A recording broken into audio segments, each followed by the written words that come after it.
ئامادەبوانی بەڕێز ڕۆژنامەنووسان ڕۆشنبیران و میوانانی قەدرگران بە خێراتنی هەموو لایەکتان دەکەین و سوپاسگوزاری ئامادەبوونتانین. پێش ئەوەی دەست بە بەرنامەکانی مەراسیمەکە بکەین بفەرمونون پێکەوە خولەکێک بە بێدەنگی بوەستین بۆ ڕێزگرتن لە خوێنی شەهیدانی ڕێگای ئازادی.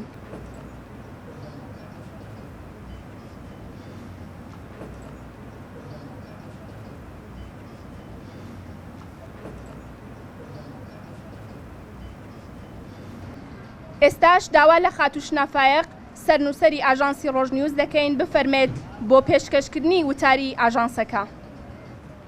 بەخێر بێن بۆ مەراسیمی پێنجەمین ساڵیادی تیرۆری ڕۆژنامەنووس وەداد حسێن. هەڵبەت ئێمە و ئێوەش دەزانین دوای 5 ساڵ هێشتاش دێغێکی تازە نییە لەسەر کەیسی ئەو ڕۆژنامەنووسە شەهیدا باسی بکەین. هەروەک چۆن لە کەیسی شەهیدان سۆران و سەردەشت و کاوە و باقی تیرۆری دەنگە ئازادەکاندا هیچ بەرەو پێشچوونێک نییە، بەڵام ناومێد نین و چاوەڕێ ئەەکەین ڕۆژێک دێت بکوژان ببرێنە بەردەم دادگای گەل و بە سزای عادیلانی خۆیان بگەن. لەم کاتەدا نەک چاوەڕوانی ئەوەمان نییە تیرۆرکەرانی دەنگە ئازادەکان بە سزا بگەێنرێن، بەڵکو دۆخەکە هێندە مەترسیدارە کە پێ ناچێت کەسمان لەو تیرۆرە دەرباز بین. بژاردەی دەسەڵات لە بەردەم ڕۆژنامەنووساندا تیرۆر و زیندان یانیش ڕادەست بوونە، وەک چۆن دەبینین بەدەیان ڕۆژنامەنووس و چالاکوانی بادینان لە زیندانەکاندا توند کراون و چەندانی دیکە ناچار کراون جێواری خۆیان بەجێبێڵن، لە بەرامبەریشا بە سەدانی دیکە ڕێگەی دووەمیان پێگیراوەتە بەر و تەسلیمیان کردوون کە ئەویش جۆرێکی دیکەی تیرۆرە و چەکی سەرەکیش لەو کردەیەدا پارەیە.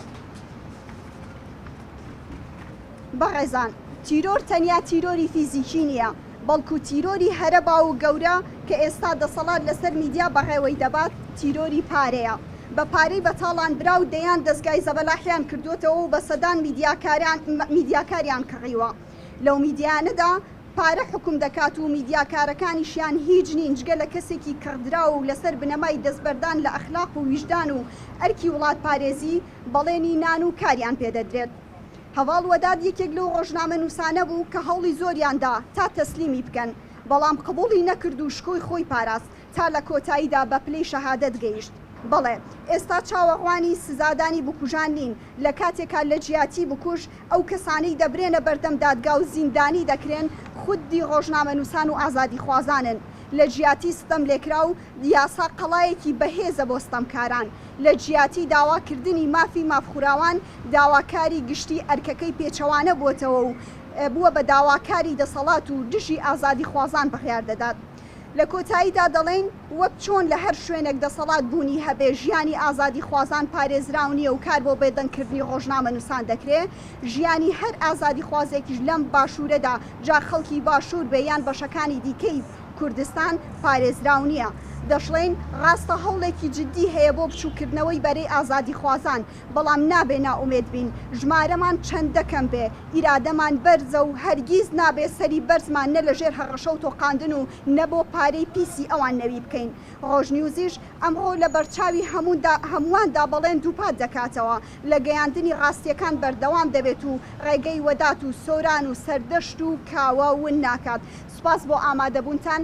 هەڵبەت کە سوکاری شەهید وەدات ئەمڕۆ لەبەرەوەی پێیان خۆش بوو مەراسیمەکە لەسەر مەزاری شەهید وەدات بەڕێوە ببرێ سعات 5:30 ینی هاوکار لەگەڵ ئەم چالاکی ئێمەدا ئەوانش ئەچنە سەر مەزاری شەهید وەدات بە هاوکاری ڕۆژنامەنووسان و چالاکوانان و ئازادی خوازانی ئەو دەڤەرە هەڵبەت ئەگەر ڕێگەیان پێ بدرێ نازانین ئێستا لەم کاتەیە لەوێ چی ڕوئەدا، بەڵام ئەوانیش سڵاویان بۆ ئێوە هەبوو وتیشیان کا داوای لەبوردن کەن لەبەرەوەی ئێمە پێمان خۆشە لەسەر مەزارەکەی ئەمساڵەوە یادە بەرزغاگرین. بەخێربێن سەرچاو. داوا لە بەڕێز دیاری محەممەد بەڕێوبەری سنتەری میترۆکەین بفەرمێت بۆ پێشکەشکردنی وتاری سنتەری میترۆ. دەستخۆشی لە ئاژانسی ڕۆژنیوز و خانەوادەی هەموو شەهیدانی قەڵەم بکەین کە وێ ڕایهێرش و ڕێگریەکان ئەوان سوورن لەسەر ئەوەی کە ساڵانە ئەم یادە بکەنەوە و ببنە سمبولێک بۆ هەموو ئەوانەی کە لە پێناو ئازادیدا گیانی خۆیان بەخت کردووە. ئێمە لە کاتێکە ئەمڕۆ کە باس لە گەنجێکی بوێر دەکەین کە تیرۆر کراوە، دۆخی ئازادی ڕۆژنامەنووسی لە خراپترین ئاسیایەتی لە هەرێمی کوردستان ساڵی ڕابردوو زیاد لە 10 بۆ 12 راپۆرتی نێودەوڵەتی لەسەر ئازادی ڕۆژنامەنووسی لە هەرێمی کوردستان بڵاو کراوەتەوانێت کە باس لە خراپی ڕەوشی ئازادی ڕۆژنامەنووسیەکەن باس لەوە دەکرێت کە هەرێمی کوردستان ژینگەیەکی مەترسناکە بۆ کاری ڕۆژنامەنووسی و ڕۆژنامەنووسان و چالاکوانان لە دادگاکانی هەرێمی کوردستان حکم دراون و هەندێکی کەشیان پرۆسەی دادگایکردنەکان تاکو ئێستا بەردەوامە و هەندێکیشیان بەداخەوانێت کە ناچار بوون ناوچەکەی خۆیان بەجێ بهێڵن.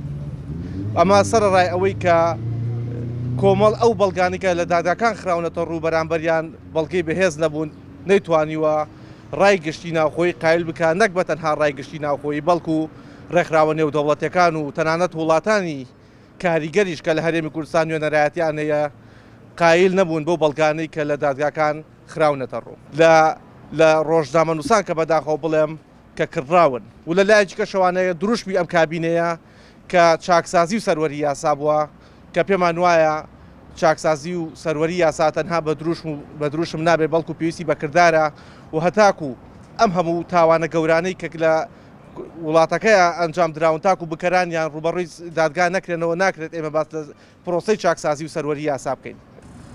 لە کۆتاییە هەرەوە نەدەڵێم ڕسوایی بۆ بکوژانی ڕۆژنامەنووسان و دەنگی ئازاد سەرشۆڕی بۆیان و سەربەرزی بۆ شەیدان. دەستان خۆش. خەڵاتی وەداد حوسێن خەڵاتێکی ساڵانەیە و ئاژانسی ڕۆژنیوز دابینی دەکات.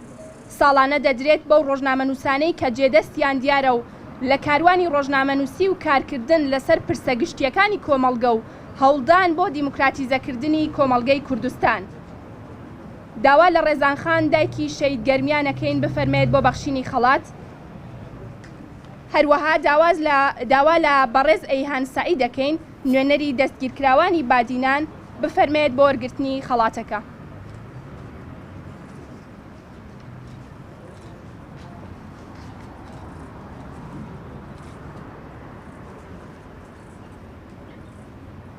وەداد دهۆکیک و تیرۆرکردن بە شێوازێکی زۆریە هوڤانە بە شێوازێکی زۆرێ درڕندانە و تەنها ژی بکوژن وی نهاتینە دەستە سەرکردن کەواتە لە دیف وی عرفێ عامی قانونیک و لە هەر جایەکی هەر تاوانێک بێتەکردن و بکوش نێنە دیارکردن تاوانبار نێنە دیارکردن کەواتە دەسەڵات خۆ بەرپرسیارە لەوا ژی بە کەیسا تیرۆرکردنا شەید وەداددا پارتی دیموکراتی کوردستان بخۆ بەرپرسیارە ئەوێتانەیە ji ber ku heta nûke nikarît û cur'etê nedete xwe awan tambaran radestî û rapêçî dadgehê biketin.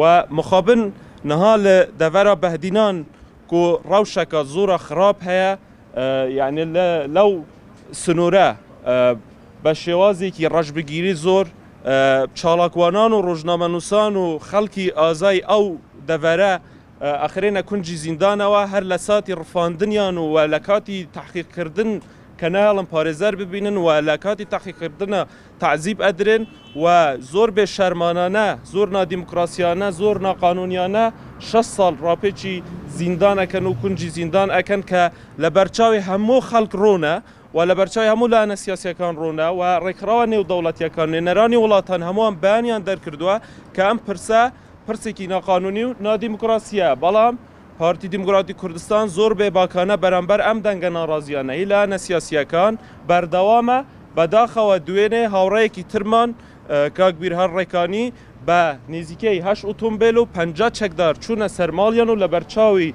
ماڵ و خێزان و دایکە بە تەمەنەکەی بە فرمێسکەوە ڕفێنراوە و ئێستاش چارەنووسی نادیارە کەواتە ئەم پرۆسەیە بەردەوامە و ئەم پرۆسەیە پرسێکی گشتیە